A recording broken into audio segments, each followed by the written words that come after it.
Hello, everyone. Welcome to Duel of the Takes. Today, we are talking about Quentin Tarantino. Oh my God, I cannot believe that this is passed on into Shrek. This is going to be really interesting. We're joined today by a good friend of mine, Kiernan Doyle. How's it going, man? Thanks for having me. I'm doing good. You ready to talk some Tarantino? I am so excited to talk about Tarantino. We are ranking all 9 of his movies. The way this is going to go down, we all have one veto. We're going to take turns placing movies, and if someone places a movie in a place that we disagree with, you can use your veto. You can only use it once, and you can use it up until round 3. So this should get interesting. There might be some movies that get placed in places we don't want them because we run out of vetoes. So Josh, you're the madman who wanted to bring the vetoes into this. You can start us off. I think Quentin Tarantino is a phenomenal filmmaker. He's made a lot of good movies, but I had to pick a worse one. I have to go with Death Proof. I agree. Really overdrawn character development for characters that didn't even last the whole movie. Kurt Russell's great. Love Kurt Russell in like any movies, and it just didn't do it for me. Some of the chasing sequences are really well done, but I think some of them drag a little too much. There's a lot of shots that feel like they kind of repeated for me, and I got bored. I think the stunt work in the last act of this film is absolutely incredible. Everything is practical effects. Everything is done in camera, like a film of that period they're hearkening back to. I feel like putting Death Proof like at number 9 is kind of just a easy way to go about making this list. So I guess I respect it. You know, I don't know if this is how it works, but I have this not as my lowest. I actually had Hateful Eight as my personal lowest. Do you want to use a veto to make that happen? I think I'm going to be more impassioned for other things, so I'm not. Then don't worry about it, Kiernan. I'll use my veto then. Nice. I also have Hateful Eight as my number 9. I think it's a little overdrawn. Death Proof has a lot of scenes that really drag and that really aren't all that great, but when it is great, it's some of my favorite Tarantino action. In fact, I would say that the final chase sequence is my favorite scene in a Tarantino movie. Whoa. Yeah. I would second that. I just saw it an hour ago, and I still felt underwhelmed. Alden, which one are you taking? Hateful Eight or Rosario Dawson in Death Proof? The future live-action Ahsoka Tano. Allegedly. I would also agree that future live-action Ahsoka Tano goes in 9th place. Fuck. You really tried to bait him there? I think we're outnumbered on this. Yeah, we are. You wasted my veto for no reason. Jory, what is your number 8? This is going to be controversial. My number 8 is Once Upon a Time in Hollywood. Whoa. Alden, you doing it or I'm doing it? What?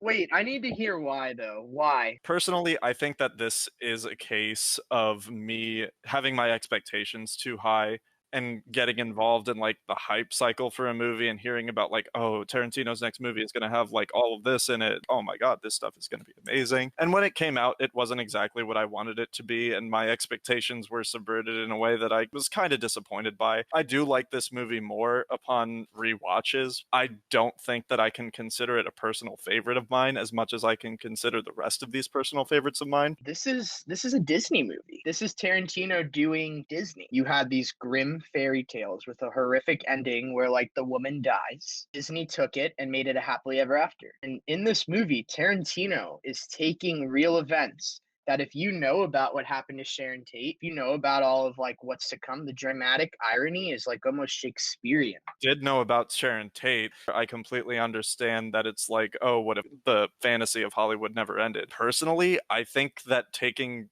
the real life event and making it so that it didn't happen is a little offensive, to be honest, and I think it's in poor taste. Seeing Sharon Tate being okay and Quentin Tarantino's original characters going and being like, oh yeah, let's hang out. Well, does Cliff Booth live? The doctors are rushing him off like he's not okay at the end of that movie. He's like, nah, I'll be good. I'll see you tomorrow, brother. Watch my dog. Like, gets taken away and we never see him again. I'm assuming Cliff Booth dies. If any Tarantino character is invincible, I'm assuming it's Cliff Booth.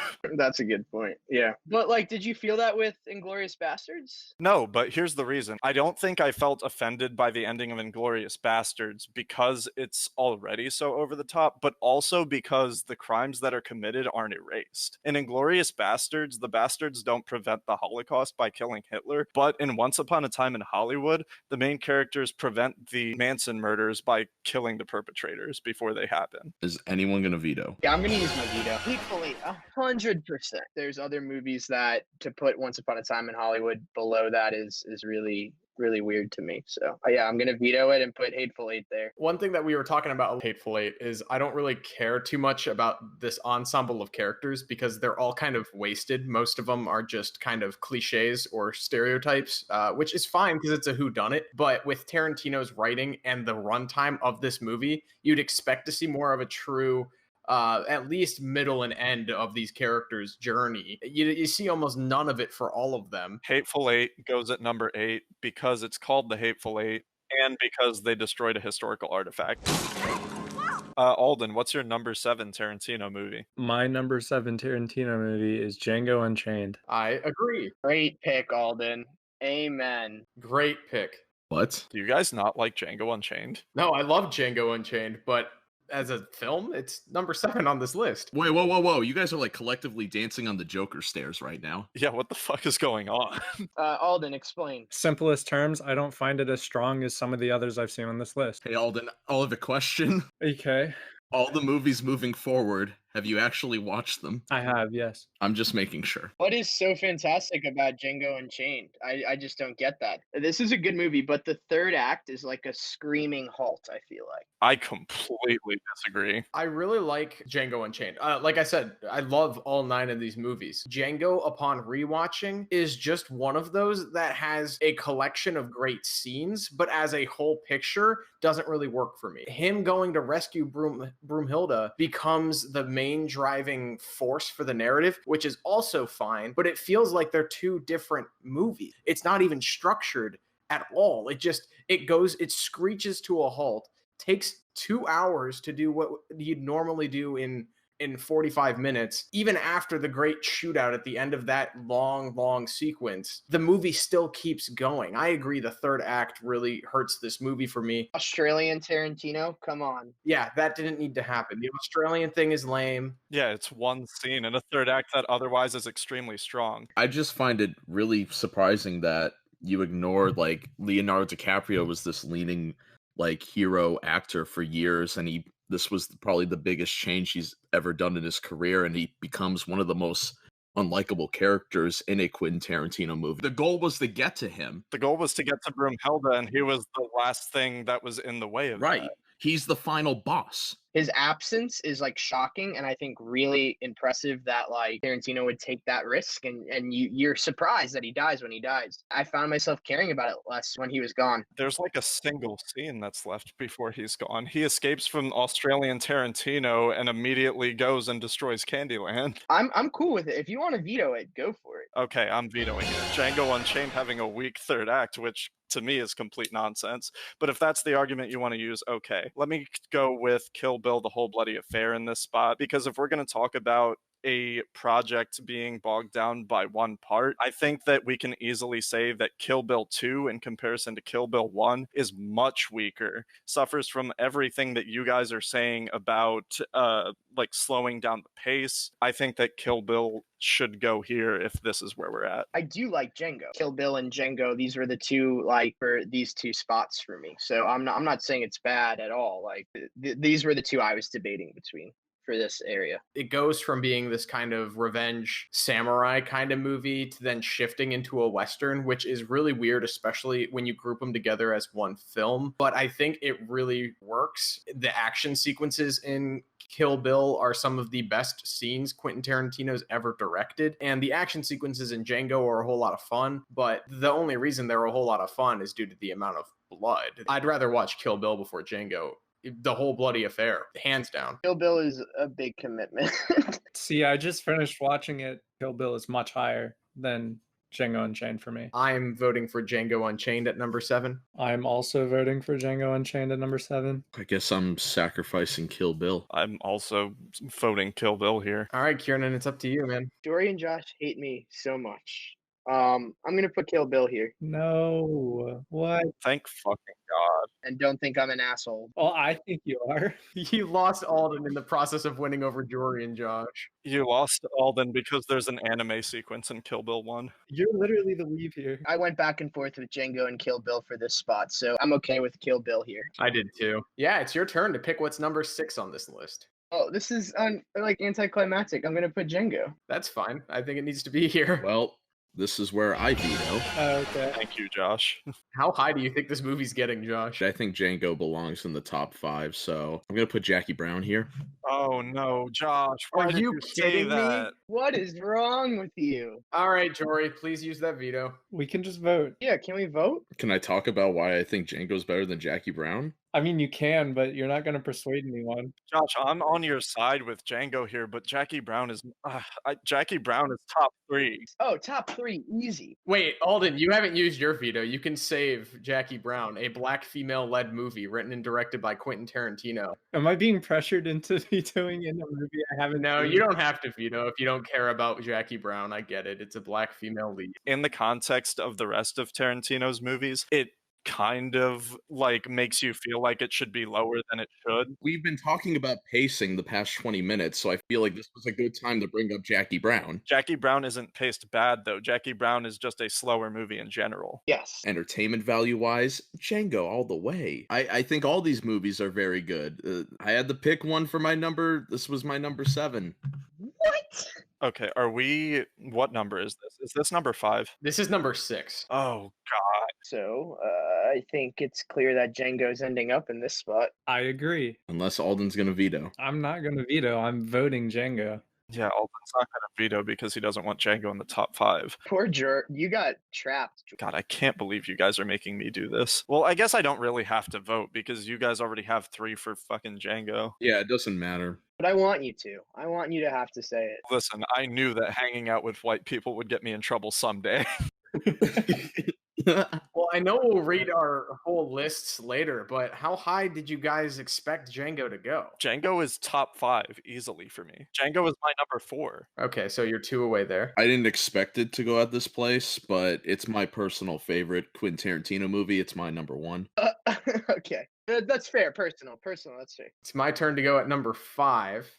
Do we want to say who we think Steve Buscemi should have played in Django Unchained first? Go fuck yourself. It is my take for number 5 on this list is Once Upon a Time in Hollywood. I really appreciate this movie, and I'm more than okay with it just being at number 5. It making the top 5 was where I wanted it to be in the long run. He's got a couple of really great characters, but it's kind of a meandering story. And obviously, as you can tell how heated things got with Jackie Brown last round, I kind of like stories that meander. But when the movie escalates the way it does after the time jump, I think kind of what Jory was saying about the Sharon Tate thing, if they went more into depth with the Manson family, I would have been totally okay with it. But it's so surface level and then takes over the movie that I really don't think it needs to go too much higher. I'd be fine with it at number 5. I kind of like that Charles Manson wasn't a pivotal point in the film. We were talking about before with Django that the first half and the second half kind of felt like 2 completely different movies. That's kind of how I feel about Once Upon a Time in Hollywood. It almost seems like Rick Dalton and Cliff Booth's stories should function almost independently of each other. I'm cool with it being here too. I think it's a really fun movie. The Bruce Lee scene is really fun. Leo DiCaprio's meltdown in his trailer are hysterical, and even like Margot Robbie's pretty good in it. And it makes you like really sad for like her fate that's to come. But isn't. You're watching it and you're just like, oh, what's gonna happen? But then The movie is called Once Upon a Time in Hollywood. The whole theming is that Hollywood romanticizes stories. But I feel like the entire theming went over your head. My issue with it is that it's the erasure of a tragedy, and it makes it feel gaudy and tasteless. I think what's amazing about Once Upon a Time in Hollywood is when we go to the farm where the cult lives, that is an unsettling scene, and you know that. And I think it clearly gives a taste of the I do, but I also think it drags on a second watching. I liked it a lot my first watch because it was a new tone for Tarantino that I don't think he's maintained for extended periods of time like he has in this moment. But upon a rewatch, I really think that scene drags. What we call the Hateful Eight effect for Tarantino heads like myself. I feel like once we're in our twilight years, then we'll relate to it a lot more. Wait, is it sad I'm already relating to Rick Dalton then? Yes, it is. Yes, Josh, you're an alcoholic and you need to stop partying for 3 days on end. I think it's good here. It's Josh's turn. I know 2 of his personal favorite movies just got placed at 5 and 6. So what's your number 4, Josh? I don't even fucking know.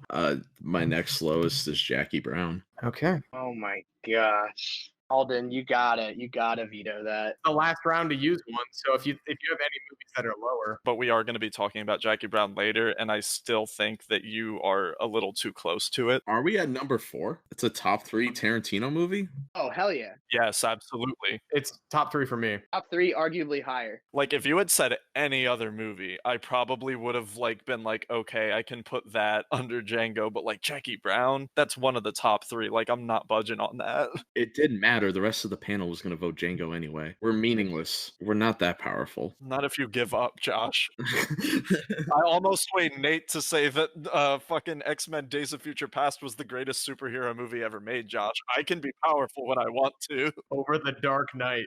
Alden, are you vetoing? Yeah, I need to be careful with what I put here, though. Yeah, you really do. Yeah, your other options are Reservoir Dogs, Pulp Fiction, or Inglourious Bastards. I think there are 2 that would be okay.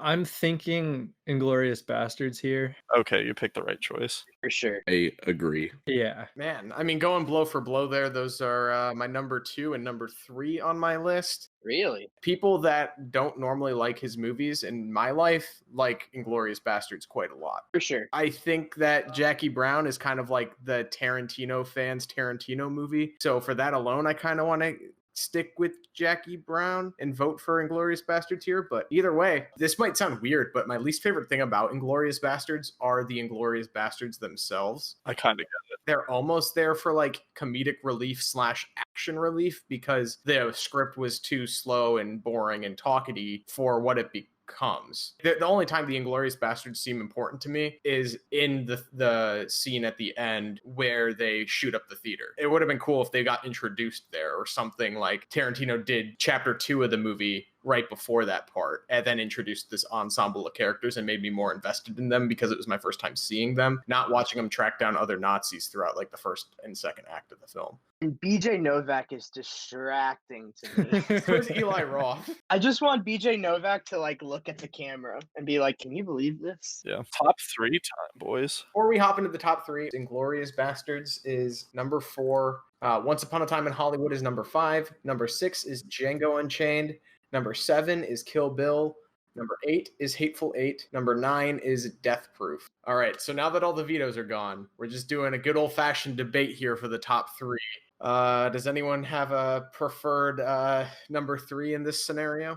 I think this is Reservoir Dogs. Yeah. I was going to say Pulp Fiction. No. Mm-mm. No, I would have said Jackie Brown. I'd be interested to have that debate. I would too. Reservoir Dogs is one of the greatest directorial debuts, but it is a movie that is extremely limited in its scope, and I think that helps the movie. But in my opinion, the story isn't unique. The way that it's told is unique. I really liked Reservoir Dogs, really liked all the characters. I was really interested who the rat was, and once we got to figure out who the rat was, I wanted to find out how it was all done, and I loved the progression of that. I just think when it comes to a 3-act structure, this is one of Tarantino's best. I really like Reservoir Dogs. It's still my favorite Tarantino movie. There's just no movie in his filmography that I think has really scratched the same itch for me. I wished that The Hateful Eight would, and it kind of did. Reservoir Dogs still stands out as unique to me, and I understand the take that Pulp Fiction is the popular favorite, but for me, it's not as solid all around as Reservoir Dogs. It's still up here for me. Like, I'm not going to be like, oh yeah, Pulp Fiction number 7, but like, I like Jackie Brown and Reservoir Dogs more. I can't look at you with a straight face and say Reservoir Dogs or Jackie Brown are better movies than Pulp Fiction. I agree. Yeah. Yeah, I agree to that statement a lot. Oh, I agreed. With Jackie Brown, it's so similar to Reservoir Dogs in genre and style, but where Jackie Brown elevates for me, you get to see the heist. And not only do you get to see that heist or see that big event, that big crime, that exchange of money, you get to see it from 3 different characters' perspectives. Tarantino as Tarantino without Pulp Fiction. Just plain and simple. I just think that is the movie that created this notion of him as a very particular artist. My placement for Reservoir Dogs at my number 1 is a personal favorite pick, much like Josh's for Django at number 1. Reservoir Dogs just has a lot more that I enjoy as a whole package, whereas there are parts of Pulp Fiction that I don't enjoy quite as much. I like all 3 of the stories, but there are aspects of the first 2 that I'm not really a huge fan of. I think that the 3rd one's great, and I think that the opening is great. I don't know. Some of the stuff with Lance, Eric Stoltz's character, I'm kind of just like, yeah, this is kind of just happening. And like I said before, with the gold watch, like all the stuff with Bruce Willis and like his girlfriend and the cab driver, I'm like, I kind of don't care. Yeah. But, you know. Josh, what are your takes here? When Pulp Fiction like hits you with a good scene, it hits you with a great scene.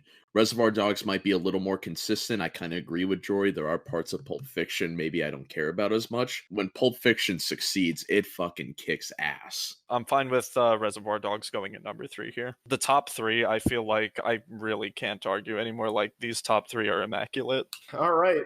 Alden, we placed Reservoir Dogs at number 3. What do you think should be number 2? I guess Jackie Brown. I agree, Alden. I agree. Yeah, to me, it's a little bit of a no-brainer if it's between these 2. I had Pulp Fiction at my number 3, but This whole argument is very Tarantino. We've been arguing, and then now there's just a very tonal shift, and we're in agreement, and it's ending. So, who are we shooting? Me, preferably. Preferably. Wow. All right. I'm sorry, Alden. so when we started this list, you said that you saw all the movies, but then you admitted, I did not see all the movies. which movies did you see? Everything but Jackie Brown and Reservoir Dogs. Oh shit. Wait, then why did you shit on me for putting Jackie Brown so low? He just wanted Django outside of the top 5. Django Unchained was my number 7, and I put it at number 7, and you guys kept carrying it. Alden, you did good. I guess we know about our co-hosts here, Josh. Every time I rewatch Jackie Brown, there's something I appreciate more and more. And the most recent time I watched Jackie Brown, 3 or 4 days ago, what really stood out to me was Samuel L. Jackson in this movie. It's probably his best performance. Oh yeah. You know what it is, Nate? It's the ponytail. The rat tail balding ponytail really does it for him. He should have that in the next Marvel movie. Jackie Brown, number 2, fantastic movie, very slept on in Tarantino's filmography, and that leaves what everybody knew going into this, Pulp Fiction, number 1. I mean, did we know that though? I was a little worried. I wasn't worried, I just hoped that it wouldn't be. It's well-deserved, all the praise that Pulp Fiction gets. So not the movie itself is boring, but the take that it's the best one. Okay, yeah. But Fellowship of the Ring could win the fantasy tournament, and The Incredibles could win the Pixar ranking, but God forbid, Pulp Fiction, a fantastic movie, wins this ranking. Yeah, because I actually care about all of these movies, Josh. I didn't want Who Framed Roger Rabbit to take the fantasy bracket over Fellowship of the Ring. Well, I did, Jory. I did. I kind of did too, I think. All right. Well, this is the part in the episode where we all say our own personal lists. My number 9 was The Hateful Eight. My number 8 was Death Proof. My number 7, Django Unchained. Number 6, Once Upon a Time in Hollywood. Number 5, Kill Bill. Number 4, Reservoir Dogs. Number 3, Jackie Brown. Number 2, Inglourious Bastards. And number 1, Pulp Fiction. I'll go next. And don't cry in front of Craig. Number 9, Death Proof. Number 8, The Hateful Eight. Number 7, Jackie Brown. Number 6, Inglourious Bastards. Number 5, Kill Bill. Number 4, Reservoir Dogs. Number 3, Once Upon a Time in Hollywood. Number 2, Pulp Fiction. Number 1, Django. Number 9, Death Proof. Number 8, Once Upon a Time in Hollywood. Number 7, The Hateful Eight. Number 6, Kill Bill. Number 5, Inglourious Bastards. Number 4, Django Unchained. Number 3, Pulp Fiction. Number 2, Jackie Brown. Number 1, Reservoir Dogs. I respect Jory's list a lot, actually. Yeah, it's bold. It's really bold. Yeah, me too. That's why I'm here. He is the bold one. Kiernan, what's your list? Number 9, Hateful Eight. Number 8, Death Proof. Number 7, Django. Number 6, Kill Bill. Number 5, Inglourious Bastards. Number 4, Reservoir Dogs. Number 3, Once Upon a Time in Hollywood. Number 2, Jackie Brown. Number 1, Pulp Fiction. I'm telling you, Once Upon a Time's gonna sneak up on you. Yeah, maybe when I'm old like you. Thanks. Alden, what's your list, man? 9 is Death Proof. 8, The Hateful Eight. 7, Django Unchained. 6, Jackie Brown. 5, Inglourious Bastards. 4, Once Upon a Time in Hollywood. 3, Kill Bill. 2, Reservoir Dogs. And 1, Pulp Fiction. Our group list: number 9, Death Proof. Number 8, Hateful Eight. Number 7, Kill Bill. Number 6, Django Unchained. Number 5, Once Upon a Time in Hollywood. Number 4, Inglourious Bastards. Number 3, Reservoir Dogs. Number 2, Jackie Brown. And number 1, Pulp Fiction. Thank you, everyone, for watching this episode of Duel the Takes. Please be sure to check out our podcast if you're watching the YouTube video, or if you're watching the YouTube video, be sure to check out our podcast. We got new episodes every Thursday. Next week, we're talking about Lego video games, I believe. Yeah, we're we're doing a bracket for every video game based off of Lego. So it's going to be interesting. Thank you, Kiernan, for being here. You were a great guest. We'll let you know how you do in our guest tier list down the line. Oh my gosh. Jory's gonna put me at number 1. No, he's not.